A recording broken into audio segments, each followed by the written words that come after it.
itu lebih banyak menggunakan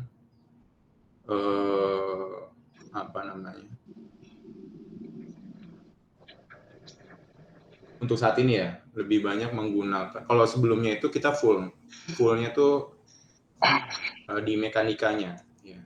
Mekanika ya, kalau kalian kemarin belajar tentang prostetik itu sebenarnya lebih banyak ke mekanika dan material. Tapi sekarang itu sudah berkembang teknologinya itu dengan menggunakan sistem informasi atau komputasi ya. Jadi dia ada dari mikroprosesornya, terus ada dari kontrolnya atau sensornya.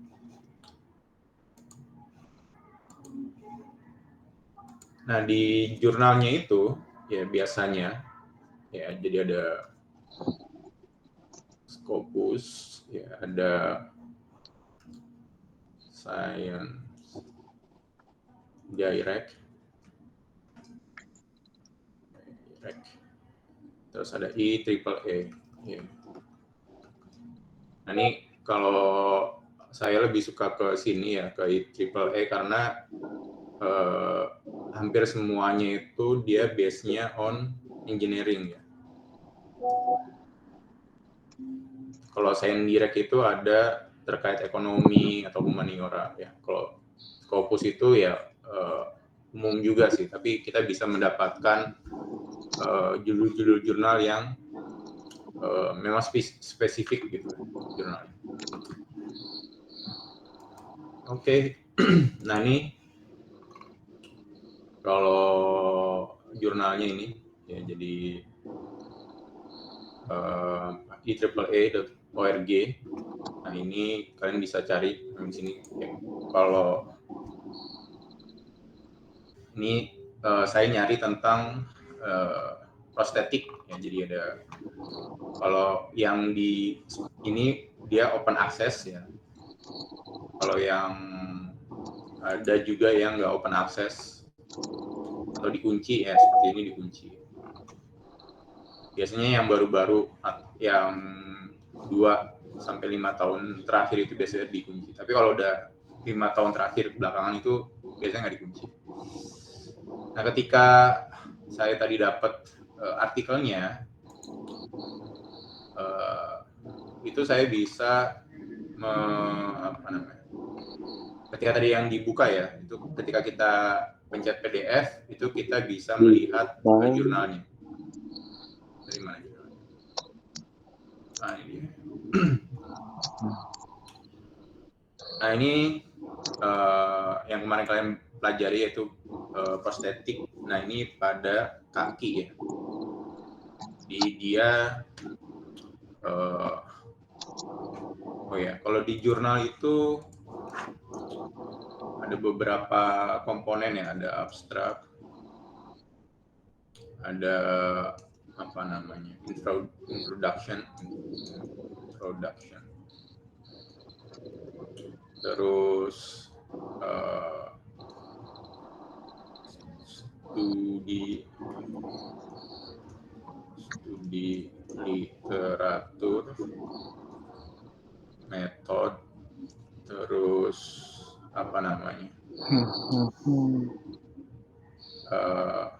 hasil atau analisis, sama conclusion.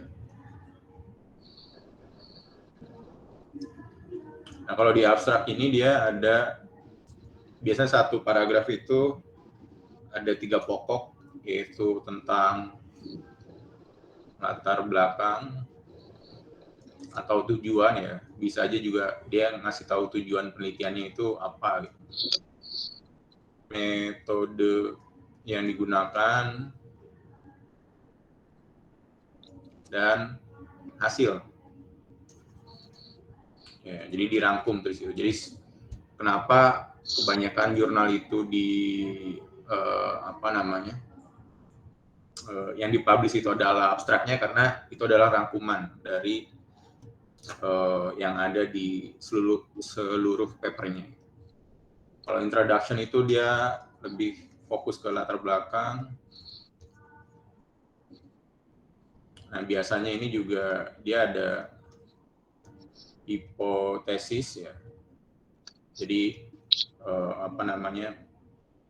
Kira-kira apa nih yang akan terjadi ketika penelitian ini dilaksanakan? Dia biasanya bikin hipotesis. Terus studi literatur itu teori-teori yang digunakan. Teori-teori yang digunakan. Nah, metode tuh apa namanya? Eksperimen misalnya. Terus simulasi, terus apa namanya? Kalau apa namanya sih? Pengambilan data ya, data itu yang apa? Kualitatif, kuantitatif yaitu. Kualitatif, kuantitatif gitu ya.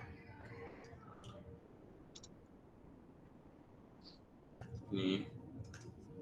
Nah, terus analisis. Ya, jadi ada apa namanya?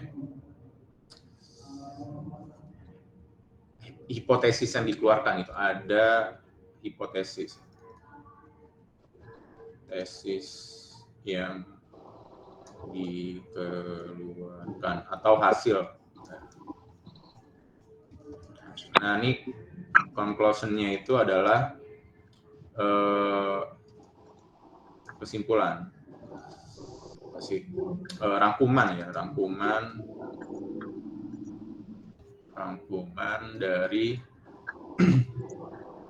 seluruh penelitian,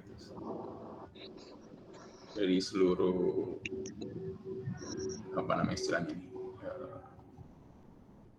dari sebuah penelitian aja.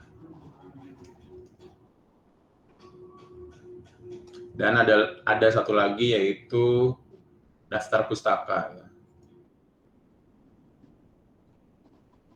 Nah, kalau sekarang daftar pustaka itu terintegrasi dengan beberapa aplikasi seperti ya, kalau saya biasanya pakai Mendeley.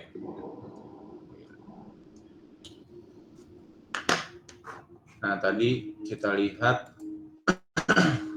ini ya, contoh judulnya itu adalah Design and Evaluation of novel mikroprosesor. Jadi namanya mikroprosesor yang namanya novel.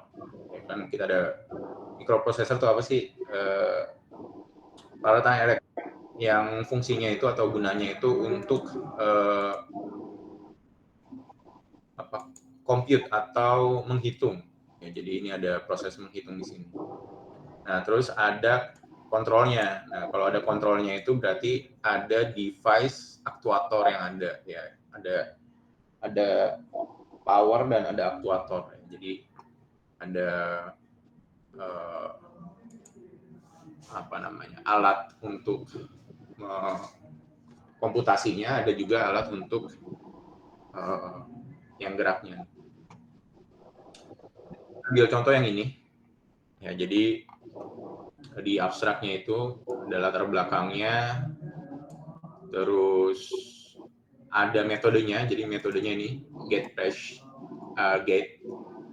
press identification. Jadi ide sistemnya diidentifikasi, terus dampingnya dan kontrol juga diidentifikasi, terus apa juga speednya juga.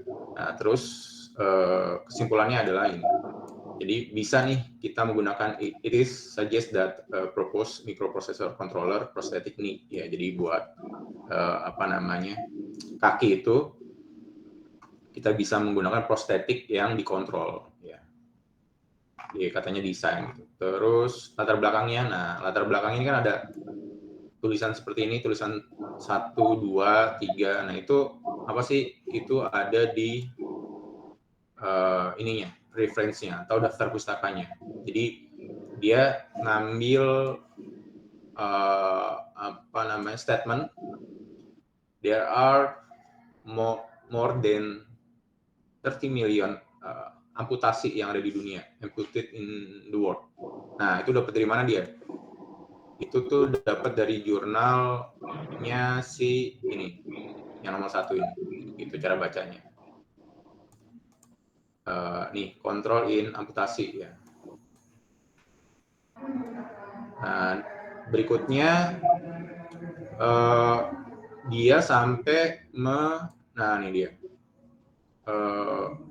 ngasih tahu di di penelitian ini tuh akan membandingkan ya, compare to existing hydraulic damping prosthetic knee ya sama yang pakai microprocessor. Jadi ada yang pakai hidrolik, pakai yang mekanik ya, tadi kan di depan sudah saya sebutkan ya. Kalau dulu tuh kita masih terbatas gitu peralatan elektronik ya. Jadi kalau komputer aja dulu tuh satu ruangan, sekarang sudah bisa jadi dalam mini PC gitu udah ada gitu. Nah ini jadi dia ngebandingin yang pakai hidrolik dan pakai yang microprocessor. Nah ini teori-teorinya. Nah ini konsepnya mereka bikin. Nah ini tadi nih yang microprocessor itu ada di sini. Yeah.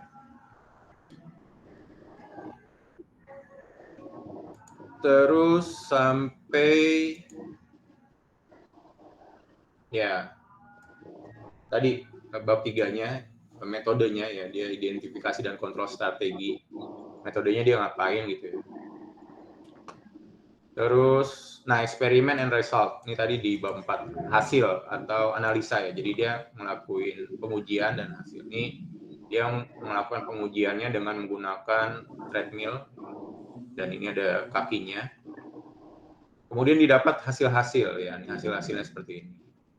Nah, hasil seperti ini itu tuh didapat dari biasanya device, dari peralatan uji. Ya. Ini dia pakai peralatan ujinya tuh ada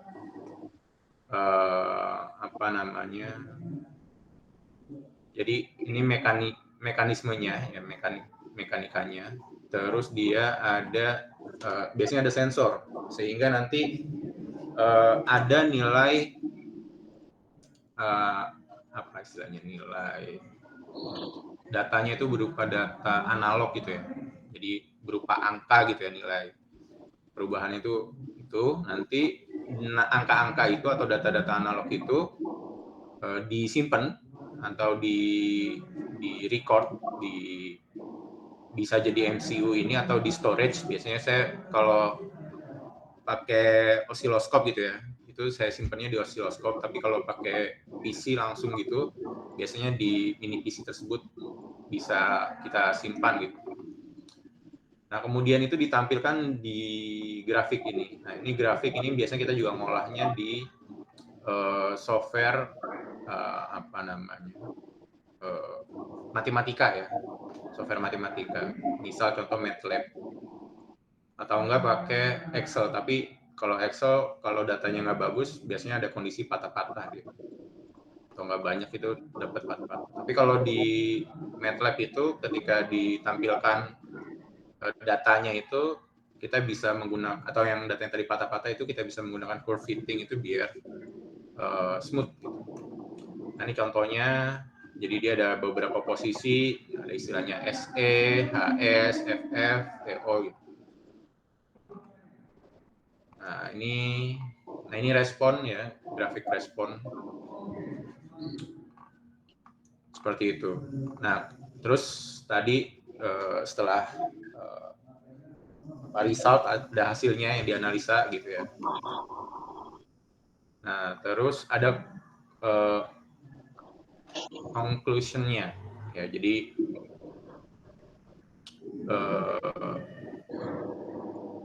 dari the work of purpose of microprocessor controller prosthetic knee with the novel hydraulic damper and intelligent sense and control system. Nah Terus ini,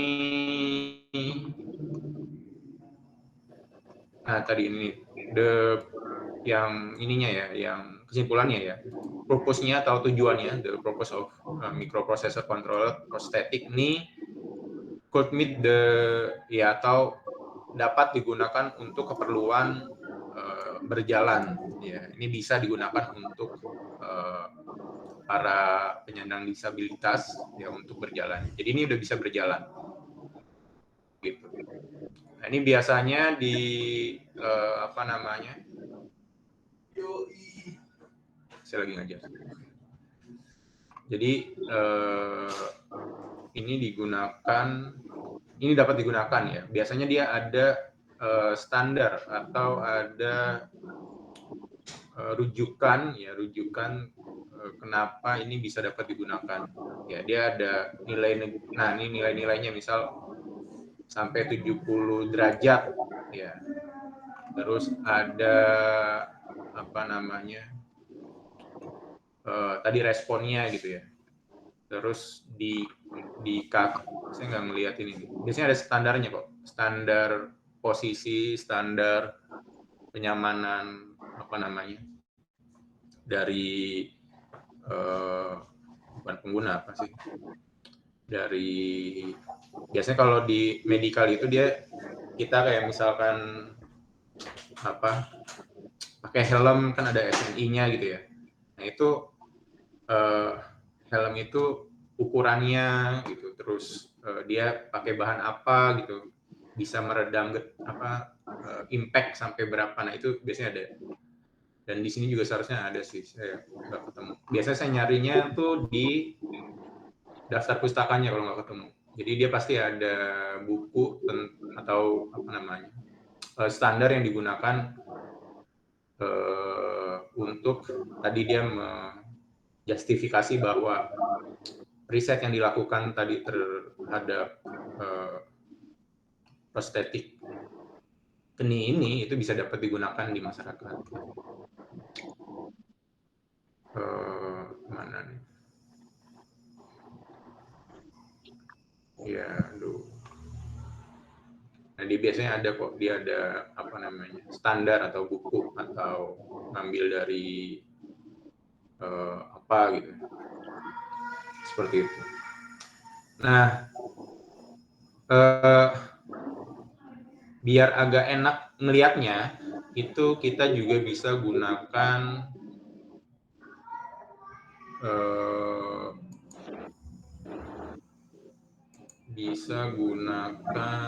mana tadi saya itu ini ya connected paper ya. Connected paper agar yang tadi nih daftar pustaka yang ada itu ya, nih saya coba ya yang ini sekarang,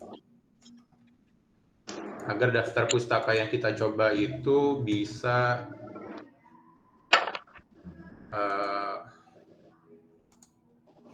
waduh,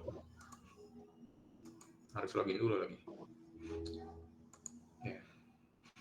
ya nggak bisa lagi. Nah, ini daftar pustaka itu bisa kita trace dari mulai tahunnya atau posisinya gitu. Jadi bahkan penelitian, misal ya, saya melakukan beberapa penelitian itu bisa di trace juga. Jadi ada yang 2020, 2017, 2019 gitu. Nah, ini penelitiannya gitu. Jadi memang apa namanya risetnya itu berlanjutan gitu. Nah, itu yang menentukan bahwa si peneliti itu memang fokus di bidang tertentu gitu. Misal di bidang kalau kemarin Prof Gun itu ya dia memang di prostetik ya, di prostetik. Seperti itu contoh dari bagaimana cara membaca jurnal gitu. Sampai di sini ada yang mau ditanya dulu?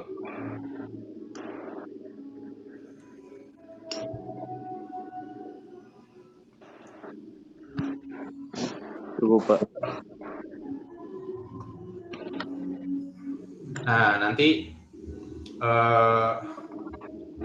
soalnya gitu ya, soal untuk ujiannya itu saya ngambil dari sini ya, dari beberapa jurnal. Jadi saya kombinasikan. Jadi nanti ada soal tentang kemarin ya, tentang yang ini, tentang biomekanik ya, termasuk materinya Prof. Gun, dan tambah dengan jurnal. Nah, jurnal yang dipakai ini. Nanti untuk jurnal yang kita bahas hari ini, saya share juga di linknya lah, saya kasih linknya, link buku dan link jurnalnya yang kemarin kita pelajari itu. Nanti UASnya salah satunya soalnya dari sini, dari jurnal ini.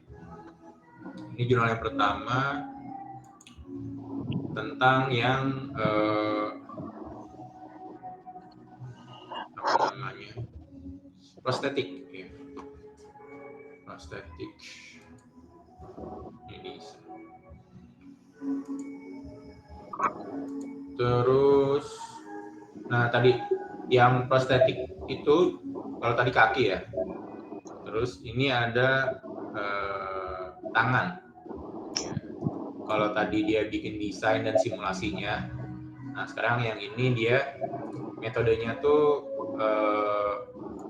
apa namanya, deteksi apa namanya,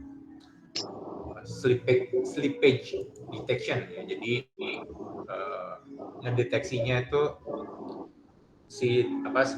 pakai sensor, dan sensor itu ngedeteksi slippage, terus itu digunakan atau di-embed di prosthetic hand. Jadi nanti tangannya itu dia, nah nih ya, ketika taktik sinyalnya dia gerak ya, atau ada respon gitu ya, nah itu tadi dia bisa jadi on off gitu, karena ketika kita memberikan respon ya, ditangkap di sensor ya, sensor itu akan berubah ya, baik itu biasanya sih itu dia displacement ya, karena sensornya itu apa namanya, materialnya itu sama seperti kulit ya, jadi ketika dia meregang gitu ya, nah itu dia bisa menghasilkan listrik. Nah itu sensornya itu ini dia namanya piezoelectric ya, biasanya tuh ada nggak ya di sini namanya piezoelectric ya. Jadi material yang ketika diregangkan itu dia menghasilkan listrik gitu. Nah ini ya tadi ya,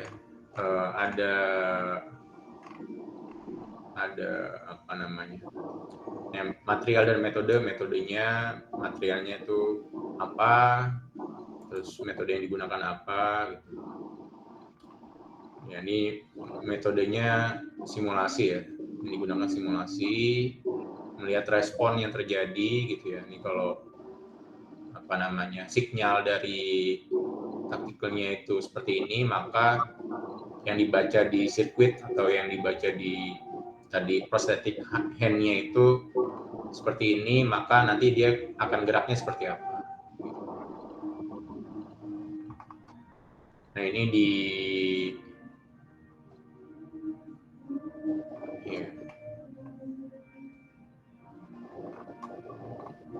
nah ini diujikan atau diterapkan di beberapa material ya, ada metal, ada paper, ada kayu gitu. Jadi kita lihat responnya si apa namanya, gerak jadi jari tiruan, sehingga nanti ketika megang material yang berbeda-beda, dia bisa sesuai gitu. Ceritanya gitu deh. Nah, ini data-data yang ditampilkan seperti itu. Jadi itu. Nah, ini kayak ini finally we also to carry out RM tasks with higher force level in the recent study saat ini ya.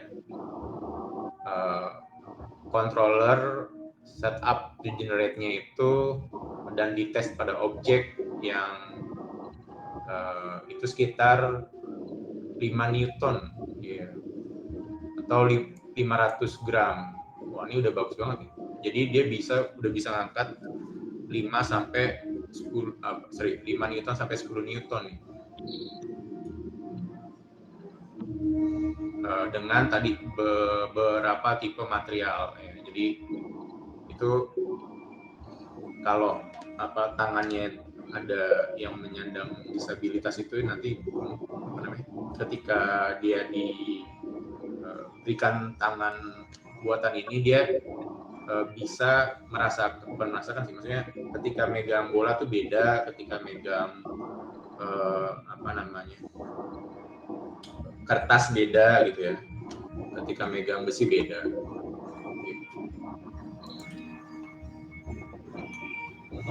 Nah, ini cukup keren nih ya. Kalau mau ada yang riset di sini bagus, mekanikanya dapat banget kok. Ini contoh dari modeling kinematik ya.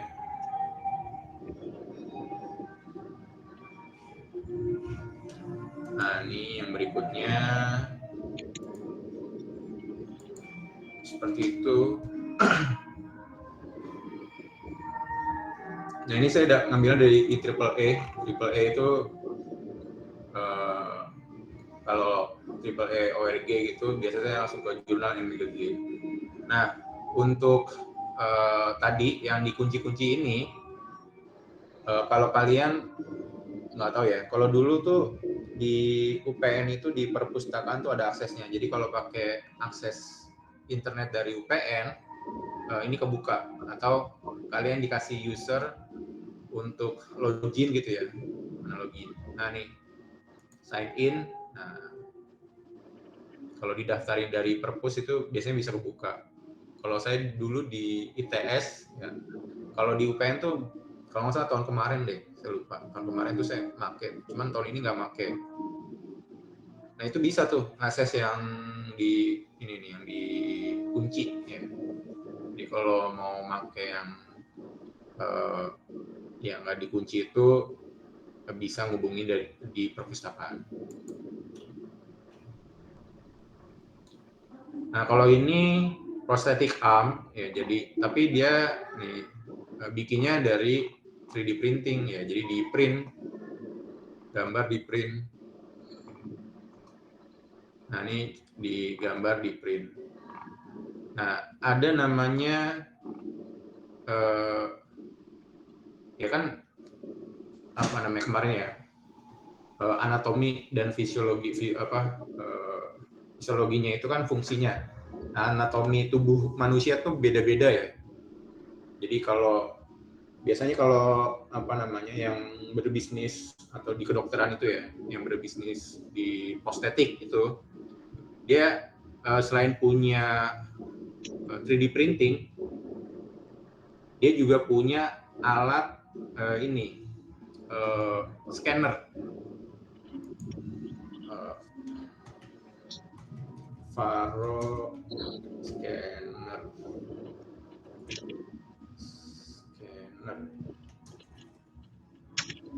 3D. Nah, kayak gini contohnya.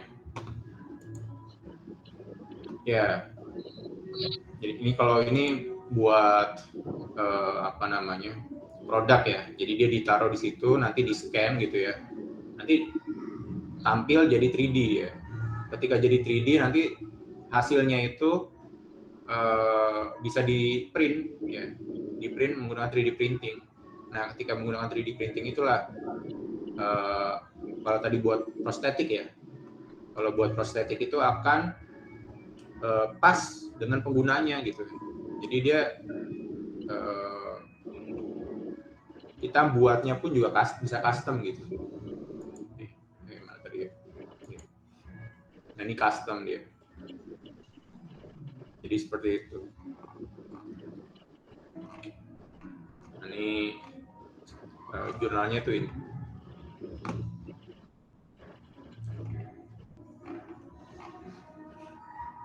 Oke, saya download.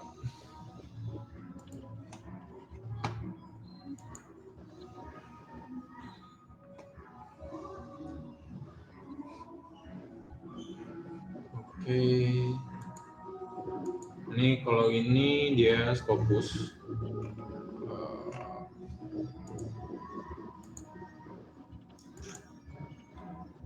Aduh.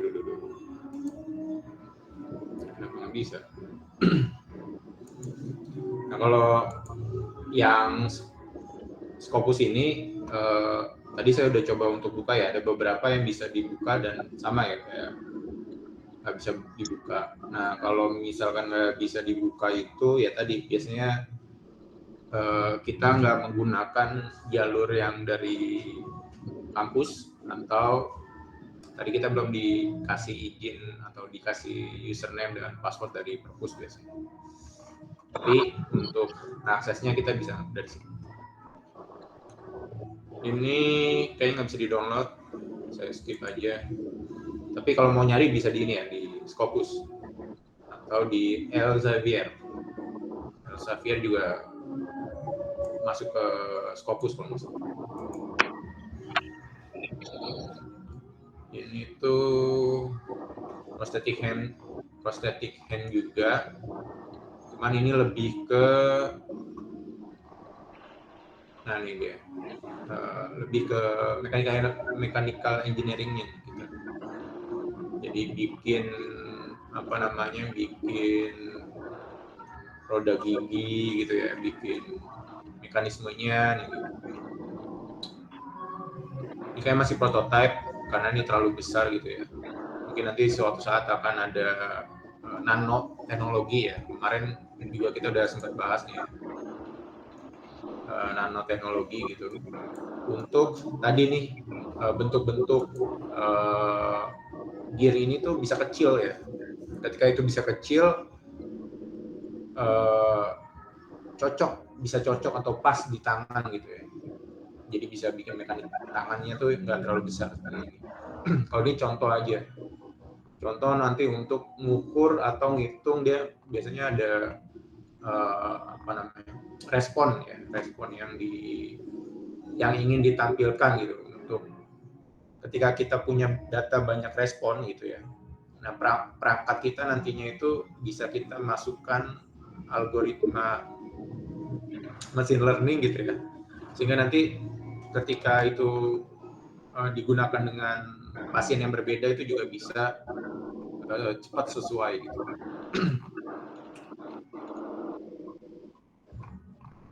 Nah, ini kayak gini. Dia menirukan gerak tangan.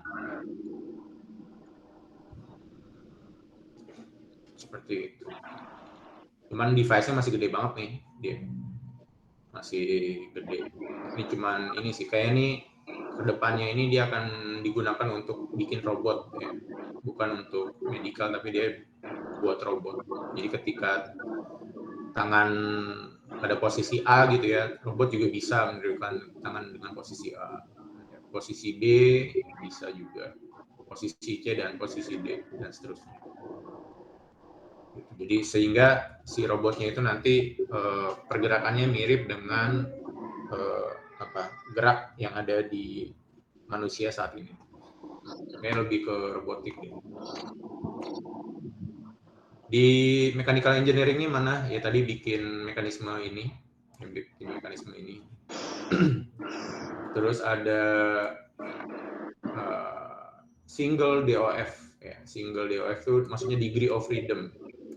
Ini itu derajat kebebasan. 1 derajat kebebasan. Jadi dia cuma bisa gerak gitu aja sih, satu gerakan gitu. Nah ini nih dia, ini kebuka, ini ketutup. Ya ini kebuka, ini ketutup. Gitu. Cuman bisa satu gerakan itu aja. Makanya namanya itu judulnya single DOF prosthetic. Oke. Contoh.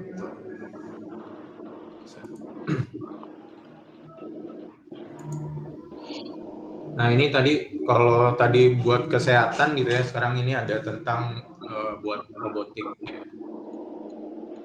Ini saya juga belum baca. Ini terkait sensor ya. Sensor. Nanti saya ngambilnya itu dari abstraknya aja. Nanti dari abstraknya ini itu yang akan saya gunakan untuk soal ya, untuk soal. Soalnya ABC. Ini nggak semua harus saya buat soal enggak. Nah ini material yang digunakan ya, kemarin kan belajar material juga tuh, material biomaterial ya, material bukan biomaterial.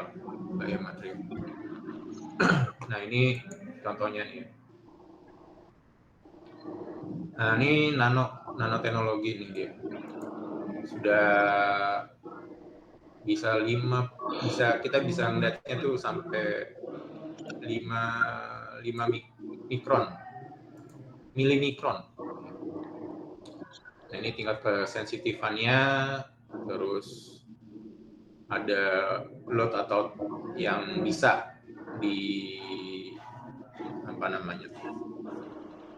ada kalau misal nempel gitu ya bisa sampai berapa, nah ini bisa sampai 50 kPa, nah itu ada responnya. Itu canggih banget nih. Nah ini tampilan dari materialnya ya, jadi ya nih, terus pengujiannya nih, beberapa material diuji, wah keren. Nah ini kayak tadi tuh ya, pengujiannya kayak tadi. Ada sensornya gitu. Oke nih, keren nih.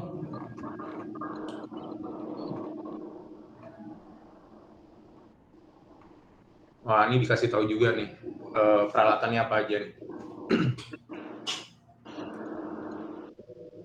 Dan jangan salah ya, dengan kita punya data ini aja, gitu, kita bisa konsep ini aja ya, misal ada sensor, terus ada material yang diambil gitu ya, yang ini. Terus kita punya data seperti ini, itu kalau kita misal jeli gitu ya, itu kita bisa buatkan aplikasi, bukan aplikasi istilahnya itu ya. Apa namanya? Lupa lagi. Nah, jadi nanti ke depannya itu bisa ini nih. Jadi kayak misalnya contoh saya tuh orang Indonesia gitu ya. Terus tinggal di daerah tropis ya, berarti kebanyakan saya akan menyentuh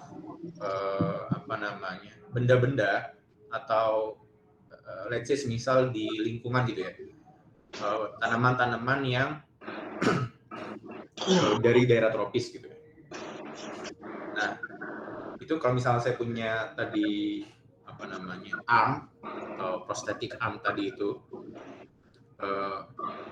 tadi saya bisa load data ya, karena saya penelitiannya di Indonesia gitu ya, saya dapat data dari Indonesia gitu. Nah ini kalau misalkan saya jual tangan arm ini ke Inggris atau ke Jepang misal gitu ya, yang punya 4 musim, dia pasti material atau yang benda yang disentuhnya tuh beda-beda gitu. Nah saya tuh harus dapetin itu dulu, sehingga tangan AMSA itu ketika dijual di tadi Inggris atau Jepang tuh ya sesuai itu dengan bagaimana peralatan atau benda-benda yang ada di musim itu gitu. Nah itu kita cuma nyediain data sheet ya istilahnya, data sheet dari apa namanya mekanisme ini aja itu bisa dijual tuh nanti. Jadi ada orang mungkin yang ini ya tadi ini udah ini siapa ya tadi namanya? Misal dia dari Cina nih, ya dari Cina ya misalnya dari Cina. Nah dia tadi bikin atau ngambil datanya tuh teksturnya tuh dari barang-barang dia tuh ya kan, tekstur ininya dari barang-barang dia. Nah kita tahu nih ada metode seperti ini, maka kita bisa nih ngambil prinsip seperti ini, lalu kita terapkan di benda-benda atau peralatan yang ada di Indonesia gitu. Sehingga nanti kita dapetin datasheet ini. Datasheet ini. Nah, datasheetnya ini ketika perusahaan Cina memang udah bikin peralatan tangan ini ke kita gitu ya. Nah, kita bisa nawarkan, "Wih, kita nih punya datasheet buat produk kamu nih gitu. Tapi khusus buat peralatan yang ada di Indonesia gitu atau material yang ada di Indonesia gitu. Ya, kita minta royalti atas data yang telah kita berikan." Nah, itu kita bisa seperti itu. Nanti ada apa namanya? Bisnis yang mengarah sampai ke sana gitu. Wah, keren nih. Dan dikasih tahu lagi caranya nih. Ya udah dikasih tahu caranya ya. Jadi nanti kalau ada yang mau apa namanya? Bisnis gitu ya. Ya cuman bikin kayak gini aja, ngambil data ya berapa ribu benda gitu ya. Terus dikatalogin gitu. Nah, nanti ada orang yang memerlukan gitu ya kebutuhan dari prostetik armnya itu kita bisa jual data tersebut. Ini kayaknya harus dijadikan udah ya, udah ada.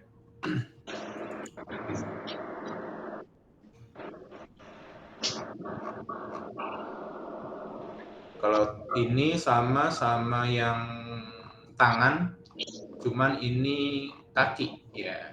Nah, nih. Bedanya yang ini dengan yang kaki. Yang pertama kali kalau ini masih konvensional sekali, ya masih mekanika sekali. Nah, kalau yang tadi di apa namanya? Kalau tadi itu di yang awal itu dia sudah ada pakai mikroprosesor ya. Kalau ini masih manual ya masih manual, kinematik lah masih. Ini dia pakai Excel, dia ngolahnya pakai Excel. Ini responnya, oke, bagus. Ini kalau saya sekolah senang sekali nih. Udah ada biomekanika.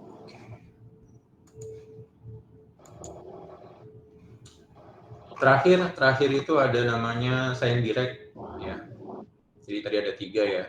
Ada yang IEEE, ada yang Science Direct, ada yang Scopus ya.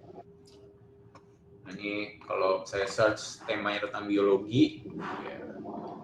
Nah, tadi ada engineering-nya, tapi juga ada ekonominya ya. Mana tadi ada dari ekonominya tuh dia. Ada dari sisi apa namanya humanioranya gitu. Ada sisi humaniora. Ini sebenarnya lagi seru nih, lagi hot issue nih. Advanced and Challenge in Synthetic Biology for Mosquito Control. Cuman ada yang ngikutin nggak nih? Sebenarnya ini lagi trending nih. Yang nyamuk DBD itu bukan sih, Pak? Iya, ini nih. Yeah. Yang itu kan yang apa disuntik apa gitu lupa, punya saya diubah jadi nggak terlalu berbahaya nyamuknya. Nah, cuman implementasinya di kita itu jadi kelinci percobaannya ceritanya itu. Jadi belum tahu hasilnya, sebenarnya belum ada hasilnya.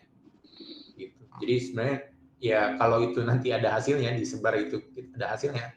Hasil yang pertama itu ya kita itu. Katanya udah pernah disebar, Pak. Waktu itu saya pernah baca. Nah, itu dia tuh. Nah, ini Kok ya kalau infonya ya, kalau setahu saya infonya itu sebenarnya datanya itu belum terlalu valid gitu ya. Tapi sudah ada beberapa pemerintah daerah tuh yang sudah mengizinkan gitu untuk ini dilakukan gitu. Nah, ini kalau untuk ininya teorinya atau penelitiannya seperti apa nih bisa dibaca di sini. Nah, seperti itu. Terkait tadi tuh dia bisa ngapain aja sih gitu ya. Tadi tuh misalnya buat ngontrol BBD-nya ya. Tapi ada hal yang lain nggak selain tadi misal DBD-nya oke nih, tapi ternyata ada efek samping ketika itu dirubah ya, gennya itu dirubah itu ada efek sampingnya. Ini terus ini tadi biomaterial ya. Nah tadi ini yang sel. Nah, ini sel tadi. Yang tadi tuh yang saat ini di biologi itu tadi kita udah bisa modifikasi sel ya atau ada ini hanya list aja. Coba saya cari lagi satu lagi. Ini dia eksperimental. Jadi dia metodenya eksperimental nih untuk sel pada biologi. Nah, salah satunya tadi ya case-nya itu ada yang digunakan di mosquito, dari nyamuk.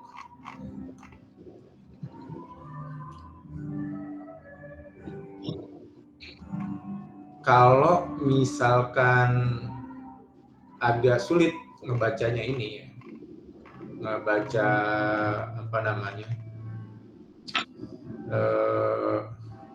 jurnal,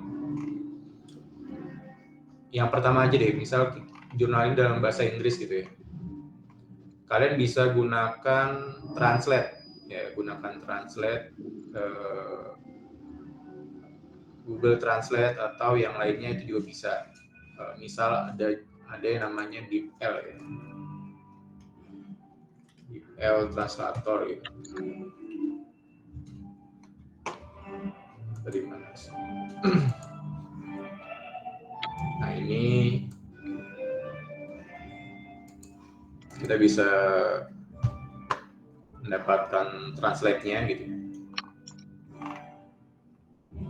Nah, kalau ada hal-hal yang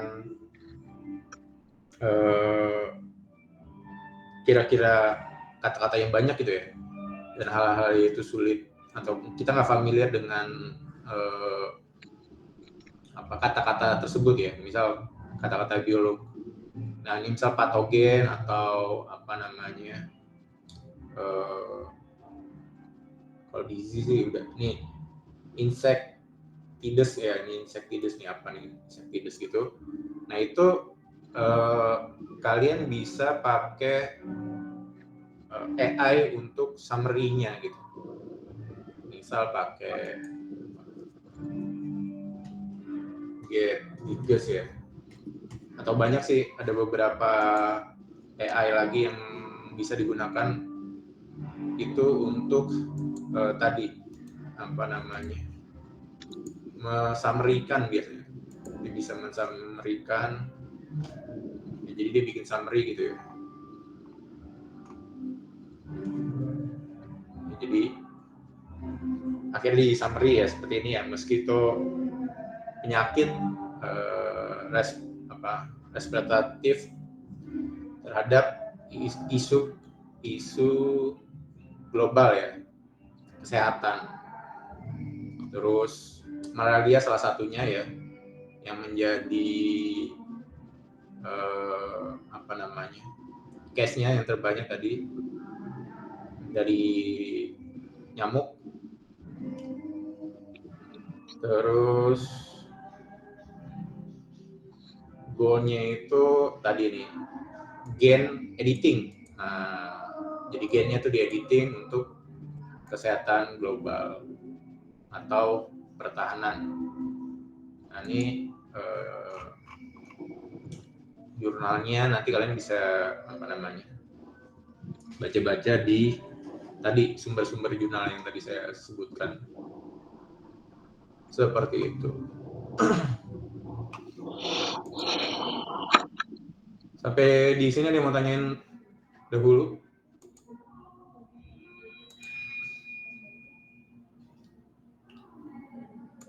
Ada yang mau tanyain? Insya Allah tidak, Pak. Ya, jadi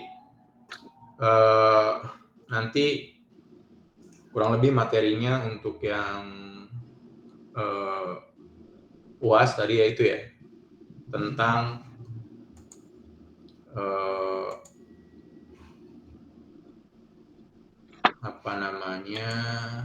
tadi saya lupa, prostetik ya, ada prostetik, ada buat ini bisa di akrobat ya. Sebentar. Nah itu selain materi yang diberi Prof Gun, nanti juga tambahan materi terkait tentang jurnal yang tadi ya. Jadi kalian juga sudah tahu sumber jurnal kayak yang bisa kalian dapatkan gitu ya, terus bagaimana cara baca jurnalnya. Nah kalau ada ya misalkan ketemu sebuah jurnal dan mau didiskusikan dengan saya gitu ya, dipersilahkan gitu terkait ilmu hayat. Tapi kurang lebih yang tadi kita bahas terkait jurnal-jurnal yang ada itu menjadi bahan untuk ujian. Ujiannya sama kok, nanti sama kayak UTS, itu ABC aja gitu. Nah tadi saya ngambilnya dari abstrak-abstrak jurnal yang tadi kita bahas. Seperti itu.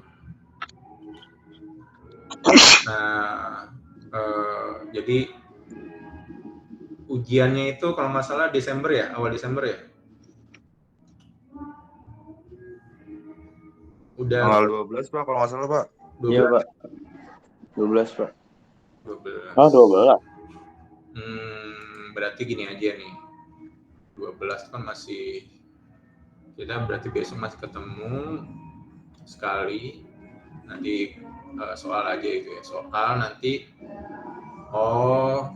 ada minggu tenang ya kalian ya? Iya, Pak, minggu depan. Ya, minggu tenang terus baru ujian. Berarti tanggal 28-nya kita masih ada satu kali pertemuan lagi. Itu kita buat ini aja, nyoba trial soal latihan aja. Soal yang soal yang untuk diujikan kita trial dulu. Terus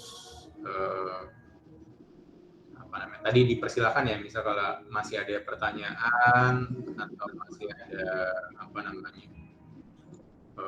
tadi ketika kalian tahu jurnal ini gitu ya, ketemu sebuah jurnal terus ingin didiskusikan gitu ya, dipersilakan untuk yang materi ilmu hayat ya. Terus nanti di minggu tenang di minggu tenang pun juga kalau misalkan masih ada yang ingin ditanyakan gitu ya terkait soal ujiannya atau saya pengen tahu nilai ujian saya gitu ya untuk tesnya kemarin itu gimana gitu, silakan nanti di tanggal 12-nya ujian ya, tanggal 12-nya ujian seperti itu. Sampai sini apakah ada yang ditanyakan? Ya, Pak, untuk sistem ujiannya itu di kelas atau gimana? Kayaknya di kelas deh.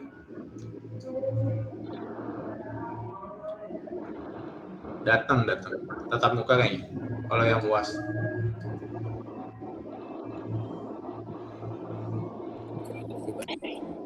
Nah, cuma kan kayak saya akan menggunakan Leads kembali untuk ujiannya. Ya sifatnya ya apa namanya? Open book lah atau apa namanya. Kalian bisa menggunakan sumber dari mana aja gitu, silakan. Soalnya itu ya tadi pilihan ganda itu gitu. Pilihan ganda.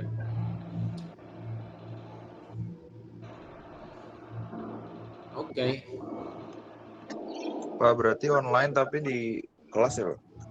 Iya kayaknya. Datang di kelas. Tapi dia online. Jadi kalian bisa bawa laptop atau pakai HP juga bisa. Kemarin ada yang ujiannya pakai HP nggak?